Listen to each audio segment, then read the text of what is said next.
ഗസയ്ക്കുമേൽ കനത്ത വ്യോമാക്രമണം, 300ഓളം പേർ മരിച്ചതായി റിപ്പോർട്ടുകൾ.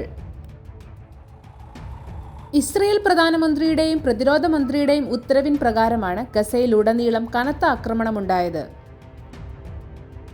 മരിച്ചവരിൽ അധികവും സ്ത്രീകളും കുട്ടികളുമാണെന്ന് അൽ ജസീറ റിപ്പോർട്ട് ചെയ്യുന്നു. നെതന്യാഹുവിന്റെ ഓഫീസ് പറയുന്നത് ഹമാസ് ബന്ദികളെ മോചിപ്പിക്കാനുള്ള എല്ലാ ഓഫറുകളും നിരസിക്കുകയായിരുന്നു എന്നാണ്.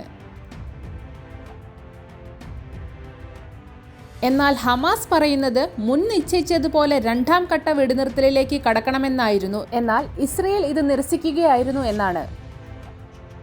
യുദ്ധം പുനരാരംഭിച്ചതിലൂടെ നെതന്യാഹു ബന്ദികളെ ബലി കൊടുക്കുകയാണെന്നും ഹമാസ് പറഞ്ഞു.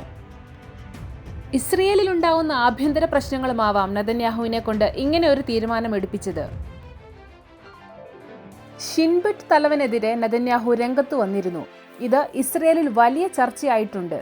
ഒക്ടോബർ 7 ആക്രമണം നെതന്യാഹുവിന്റെ വീഴ്ചയായിരുന്നുവെന്ന് ഷിൻബെറ്റ് റിപ്പോർട്ട് ചെയ്തു. അതേസമയം അമേരിക്ക ഹൂത്തികൾക്കെതിരെ 3ാം തവണയും ആക്രമണം നടത്തിയതായി റിപ്പോർട്ടുകൾ. 50ഓളം പേർ മരിക്കുകയും 100-ലധികം പേർക്ക് പരിക്കേറ്റതായുമാണ് ഇപ്പോൾ വരുന്ന റിപ്പോർട്ടുകൾ. അതേസമയം ഹൂത്തികൾ 3ാം തവണയും അമേരിക്കൻ പടക്കപ്പലായ ഹാരി എസ് ട്രൂമാനു നേരെ ആക്രമണം നടത്തിയതായാണ് റിപ്പോർട്ടുകൾ. ഹൂത്തികളിൽ നിന്നുണ്ടാവുന്ന ഏതൊരാക്രമണത്തിന്റെയും ഉത്തരവാദിത്വം ഇറാൻ ഉണ്ടായിരിക്കുമെന്നും അമേരിക്ക പറഞ്ഞു.